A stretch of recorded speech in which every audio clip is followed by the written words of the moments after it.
If I tell you that PlayStation is developing its own Elden Ring and that Naughty Dog, the ones from Uncharted, the ones from The Last of Us, are doing it, well, you probably have one of two reactions. The first one is to say, hey, that's great, I love Elden Ring, I'm going to love this. That's the reaction many of us might have. And the second reaction is, I hate Souls-likes. How bad? Dedicate yourself to something else, Naughty Dog. Let me know in the comments which side you're on, what opinion you would have about this if it were true. The thing is, it's not exactly like that, and what I just told you is quite smoke and mirrors. Because in today's video, we're going to talk about news, we're going to talk about current events, but we're going to specifically talk about pure insider smoke, the kind that smells a bit burnt. Naughty Dog and Elden Ring, Blackbeard Wukong on Xbox, Resident Evil 9 someday, and much more in today's video.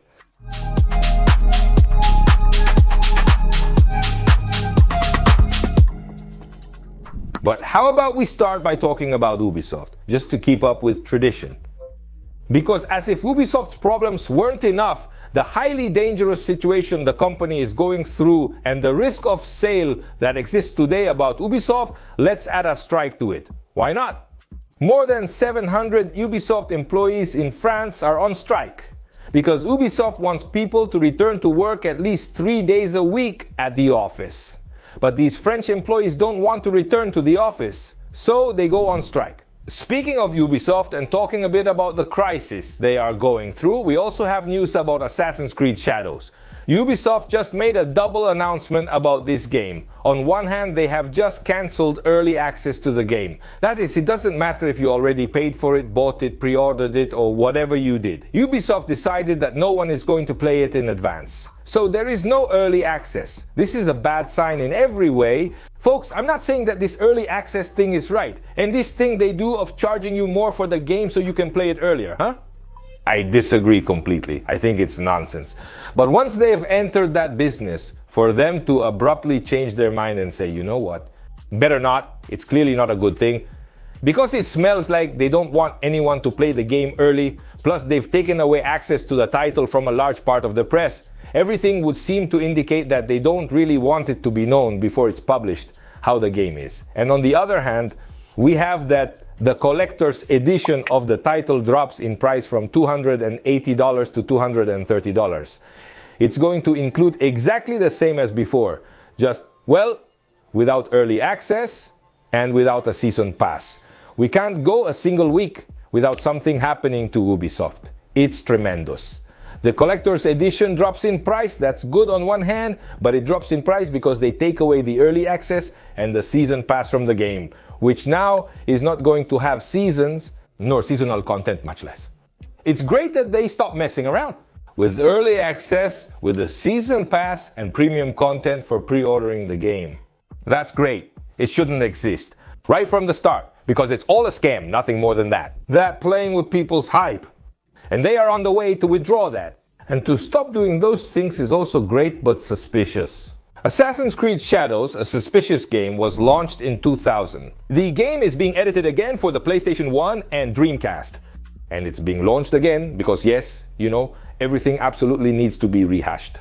We have Star Wars Episode 1 Jedi Power Battles that is going to be launched again this January 23rd on Play 4, Play 5, Xbox and Nintendo Switch. This title has the particularity of being a very arcade Star Wars game, an adventure that you can play alone or up to 2 local players, and that now is going to have more characters, more skins, and I think a bit more content, and not much more. Analog just announced and put their new Nintendo 64 console up for pre-sale.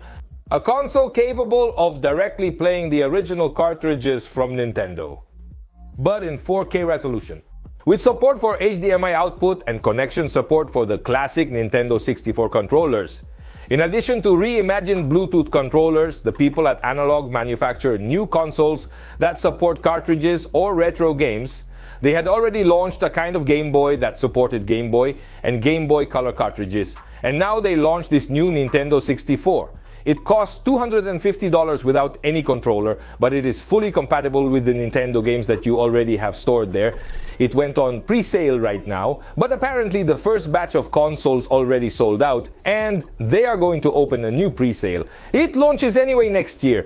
Since we talk about retro, I take this opportunity to tell you that on a day like today, but 26 years ago, Nintendo launched the Game Boy Color on the market. That's right, it's been 26 years since the launch of this console. And if you had it when you were a child, well, guess what? You're old now. And speaking of technology and hardware, we have an update on the Xbox headphones. Those wireless ones, well, they're getting updated. An update that brings an improvement in battery life, noise cancellation features for the microphone, and Bluetooth 5.3, and the price is also updated $10 more. They are these same headphones as always. Nothing more than now without this green line, because now they are all black, and with some other improvement. But basically, they are the same as always. I'll see if I bring these new ones to the channel and review them to see how they are. It would be good, just so that someone from Xbox takes note if they are watching me. If they are watching me, I even put on the Xbox shirt, they could pay me. It would be good if in the future they made the microphone removable. Because for those of us who don't use the microphone much, it's kind of annoying. Very good. And speaking of Xbox, let's talk about Black Myth Wukong, one of the best video games of this year.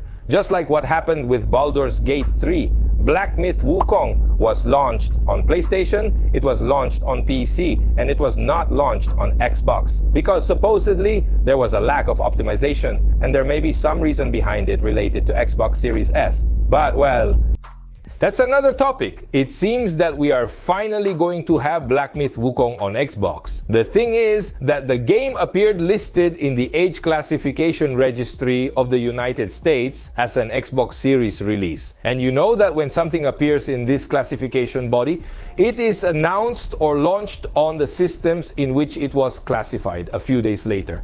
I think very soon, at the latest, maybe next month, we will have a release date for Black Myth Wukong on Xbox. Can one be born and die on the same day? Well, it's quite difficult, especially for a video game, right? We're talking about that. Not even Gollum experienced being born and dying on the same day. But there are games that come very close. If not, as Concord, which almost was born and died in the same week. Well, it seems that the new thing from Bandai Namco is following the same path. Because Bandai, in addition to launching Sparking Zero this month, had another important release in October, which is this one you're seeing on the screen, a title that is presented as the first release of a new Transmedia universe that will encompass movies, comics, video games, podcasts, and I don't know how many more things. And it's called Undo 9 Awakening. On Steam, this game recorded peaks of 200 and something simultaneous users. And on Metacritic, things aren't going very well either. Clearly, we were facing one of those tremendous blows that the gaming industry takes when trying to be more than it really is and when trying to be quite pretentious. Bandai had a dream, a vision. They were going to publish a video game so good, so interesting, so moving that it would justify them releasing movies, books, comics, novels, and even a podcast. Yes, in someone's mind, inside Bandai Namco, it was a good idea to publish a podcast to complement the launch of a video game. It's not a good idea. I don't know if you've noticed yet, maybe not. The game didn't interest anyone. It went absolutely unnoticed. And I'm not saying it's bad. I'm simply saying that this is how these pretentious ideas end up. They aim to cover everything and don't offer a single reason for us to be interested in it. Not only that, they release it at a terrible time. But they release it with the always very accurate advice. And insightful from Sweet Baby Inc. Yes, this is another one of those games advised by Sweet Baby Inc. Just like Concord. I won't deny that I'm glad it's not doing well. Well, if you were interested in a new awakening, which might be very good, maybe, I say, you wait a little bit and they're already giving it to you on Plus or Game Pass. Confirmed by Bandai at the end of October. An update for Sparking Zero is going to drop that will nerf Yachirobe, because it seems that there are already many people crying and complaining that Yachirobe is broken. So they got what they wanted, Sparking Zero players. They're going to nerf him at the end of October. Take advantage of this week, it's the last one for this character. Season 1 of Call of Duty Black Ops 6 is going to start on November 14th, confirmed. And right now, from the moment you're watching this video, you can pre-install the game on your console or PC. You need 148 gigabytes on PC. 70! No, 52 on PlayStation. Well, excuse me, there are a lot of numbers, and 112 on Xbox. Why? I have no idea. and you will be able to start playing the video game on the morning of the 25th if you are in Latin America or America in general. And in the afternoon of the 25th in Spain. Naughty Dog, one of the most important studios of PlayStation, responsible for the Uncharted and The Last of Us, are currently doing something. The thing is that nobody knows what they are doing for sure, but we have some important clues about Naughty Dog's Elden Ring. Well, regarding this, we have this information. Naughty Dog will be making an open-world adventure game, but with much more freedom than previous games. Or, this is not official, but this is mentioned by an American content creator close to Naughty Dog. Last year, Neil Druckmann, the big boss of Naughty Dog, commented that, "Lately, I'm more intrigued by things like Elden Ring and Inside, games that don't rely so much on traditional narrative to tell a story." And Neil Druckmann commented on being very interested in creating a game with more freedom for its players that had a narrative style like Elden Ring. Last year, Neil Druckmann spoke several times about Elden Ring and this way of telling a freer story, and it seems that he really liked the game. And if you ask me, I don't think Naughty Dog is going to go for a Souls-like or anything like that, because it seems like a lot, maybe it would be too much of a genre change. Let's keep in mind that this is a studio that got used to telling more linear stories, games that, as Neil says, guide you a bit through the story and adventures, following a narrative thread. Maybe they got a little tired of that. Maybe they are looking to innovate in another way and bring a slightly freer, open world, which would coincide with the rumors we've been hearing this week. But I don't think they're going to go for a Southland, maybe an open world adventure, maybe a third-person action-adventure game. Well, in short, whatever they are working on, we know two things. That they are effectively developing something new. That they might be developing a new installment of The Last of Us. I don't think a new installment of Uncharted, but beyond what I might believe or not believe, they are doing something open world exploration. The multiplayer of The Last of Us to the trash, we already know. The people at Bungie told the people at Naughty Dog that what they were doing was not so good. The same people who approved Concord, beautiful. I think Naughty Dog has the flexibility and enough people to be developing two projects. Especially if the multiplayer was cancelled, I suppose they will have a good amount of team. They are not among the studios that have made many cuts, so to speak. So all those people must be doing something. An Elden Ring.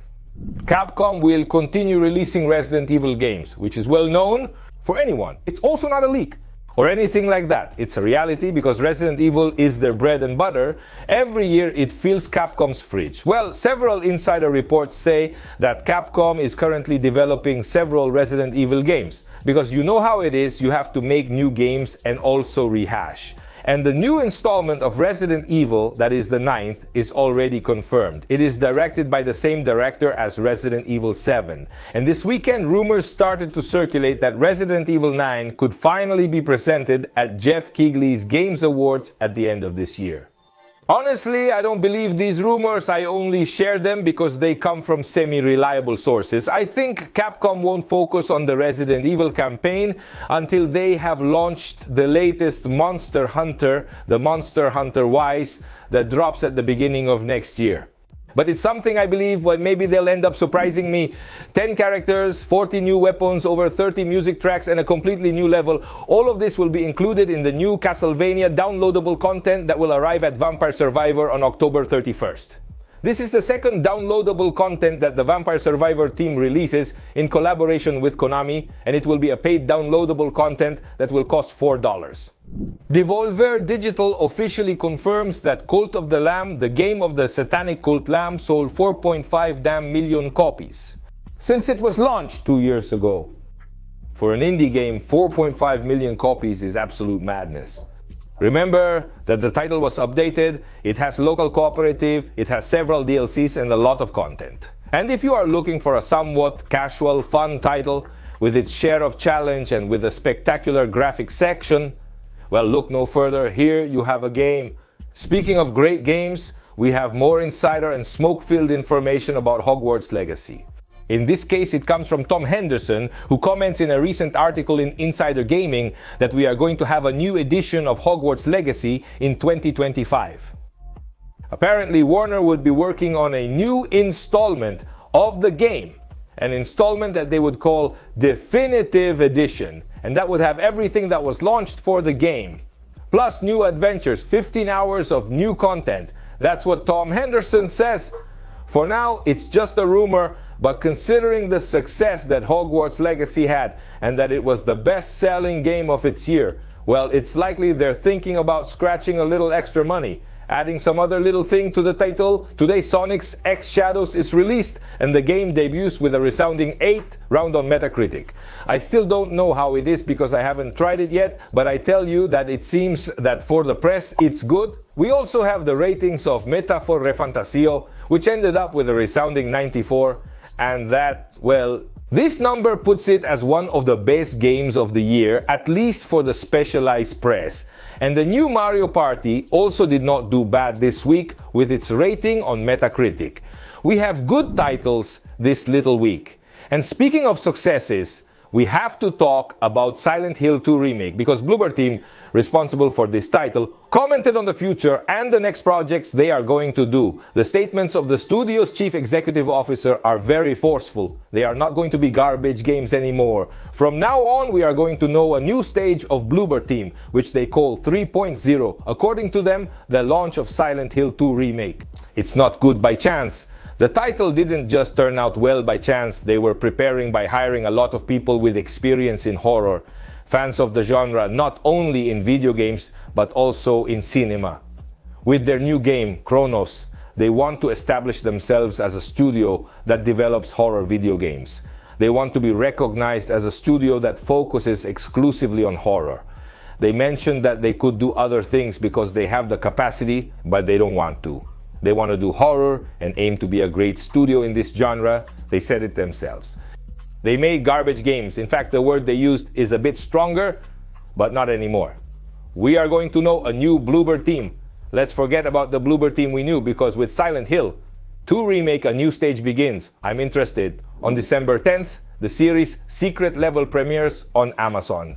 A series that we have already talked about here several times. So I'm not going to delve too much. Simply and summarily, I tell you that it is a series of animated shorts based on video games. And one of the games that will be present in this compilation of animated shorts is Armored Core. And regarding Armored Core, it was discovered that at the moment of this trailer, the whole face of El Caño Ruiz appears. That's right, you see him in a microsecond, in a little cinematic frame. It seems El Caño Ruiz is going to be present and is going to be the face of Armored Core in Secret Level. Shinjiro Watanabe, or however it's pronounced, creator of Cowboy Bebop, and Samurai Champloo presented trailer of his new production, which is called Lazarus. And you're watching the trailer right now. It's the year 2052, and humanity lives in an era of complete peace and health, thanks to a miracle drug that cures all ills. The thing is that this miracle drug that was created by a rather sinister doctor who one good day disappears, turns out to kill people in the short term. And then the doctor appears and says, you know what? You're all going to die because you took this stuff. Well, the world ends. We have Poro, who you're very good at summarizing anime plots. How do you do it?